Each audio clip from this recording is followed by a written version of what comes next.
I'm Jamie Eason and I'm in the bodybuilding.com kitchen today.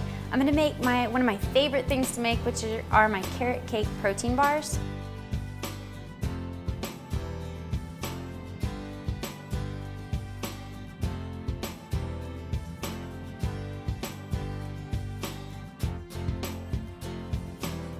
To make these, we're going to need 2 bowls. We need a large bowl and a smaller bowl.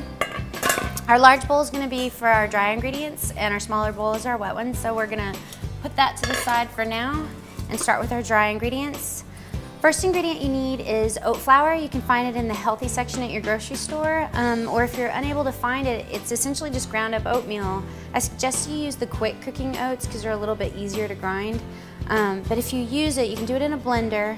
You can't typically get it as fine as they do in the store, so you want to make sure you do a little bit extra to make up for the density that you're losing. This is about a cup, and then you're going to do maybe about a cup and a quarter for the other oatmeal, or even a cup and a half sometimes.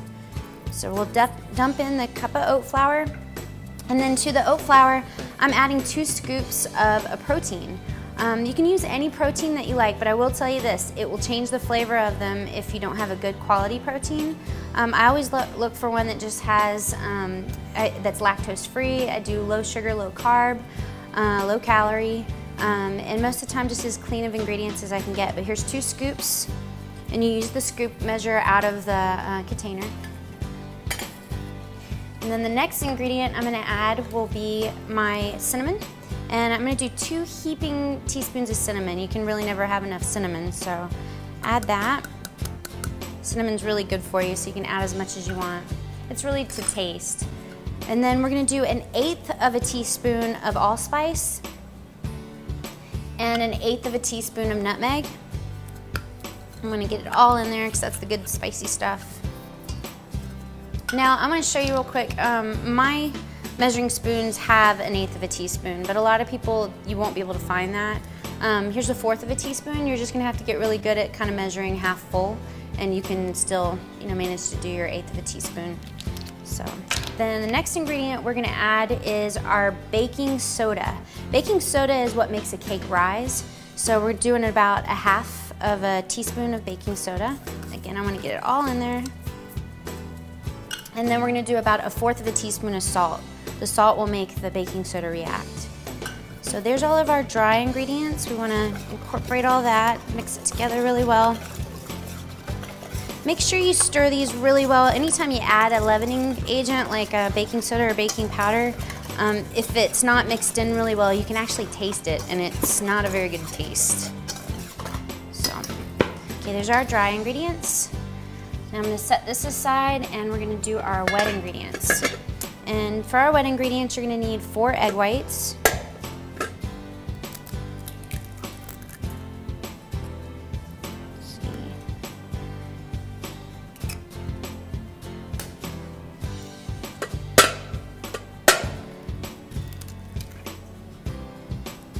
Egg number 2. Seem to be getting some eggshell in here, so I'm going to fish that out.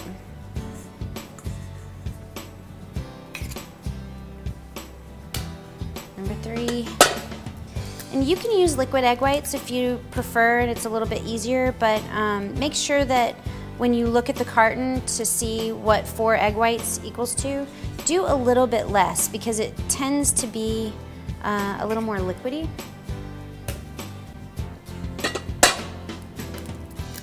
And number 4. Okay, so we've got all our eggs in there. The next ingredient that I'm going to add to the egg whites is our sweetener. Now you can add any sweetener that you want.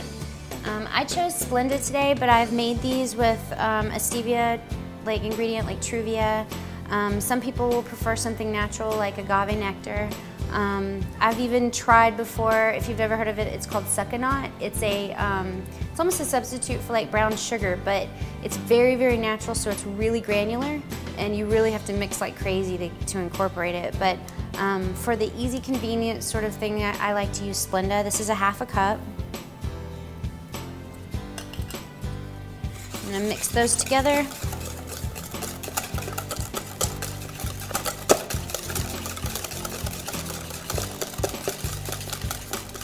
Now I've even made these with no sweetener and just used the natural sweetness of the carrot, and it's good too. It just tastes, it tastes just more like straight spice, but I think that way it tastes pretty good too. So if you don't like Splenda at all, there's always that option. Okay, now that we have that mixed together, we're gonna put in our carrots. And these are baby food carrots. You can actually do shredded carrots if you'd like, but honestly, they don't seem to give you the moisture that you need for this recipe, and I think they tend to make it fall apart a little bit. So you can do it however you'd like, but I think these work great. So I'm gonna scoop all this off the top. Actually, I'm gonna use this little spoon.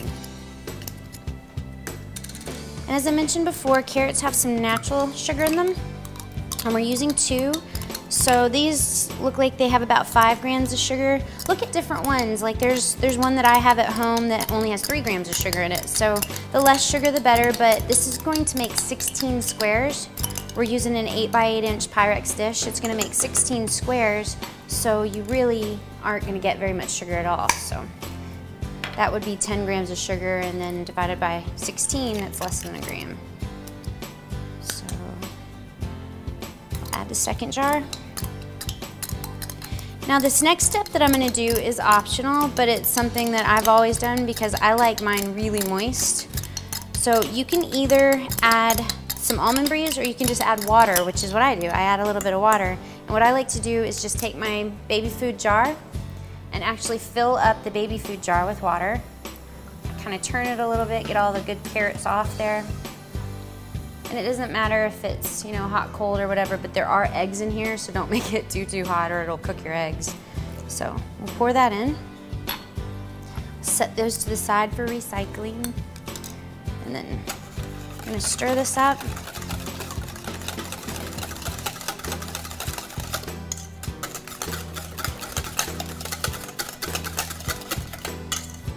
And now this recipe too, you can change the flavor of the baby food and then change it and the flavor of the spices and make all sorts of flavors. We're gonna probably do some on future shows here. So, but for now, these carrot ones. But do know this, if you make chocolate or anything or change the flavor of them ever, you still want to use your vanilla protein because that's always going to be your good base, and then you add the flavor in other places. So now I'm going to add my wet ingredients to my dry ingredients. Scrape it all out. Again, you want as much moisture as possible, so use a spatula like these little nifty rubber ones. Okay, we got that all in there. I'm gonna mix this together. Now earlier I preheated my oven to 350 degrees. So it should be about ready for us. It looks like it is.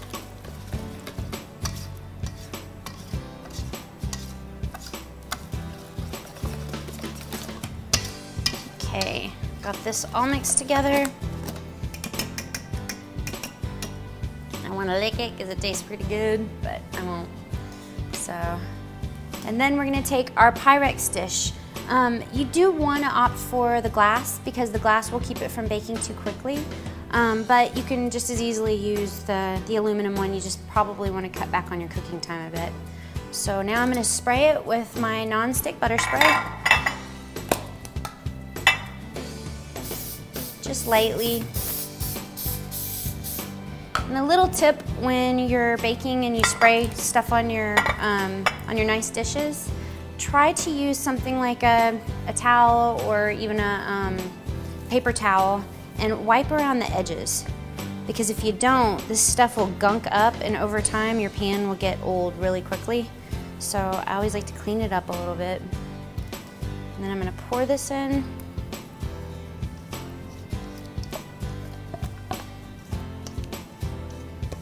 Scrape it all out. Once you get it all in there, it should look about like that. And it's ready for the oven. So we're gonna put this in the oven. And now oven cooking times really vary, depends on your altitude, it depends on how new or old your oven is too. So I'm gonna put that in there. And typically, I mean, you can bake these anywhere from 20 to 30 minutes, just depending on your oven. So I'm gonna put these in for about 22 minutes and then check it. So turn our timer on. Okay, and then when we're done, we'll have our carrot cake bars. Let's see, we'll turn this off.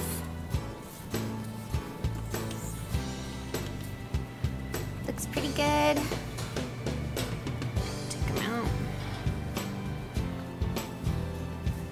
Put them on, not directly on the hot counter.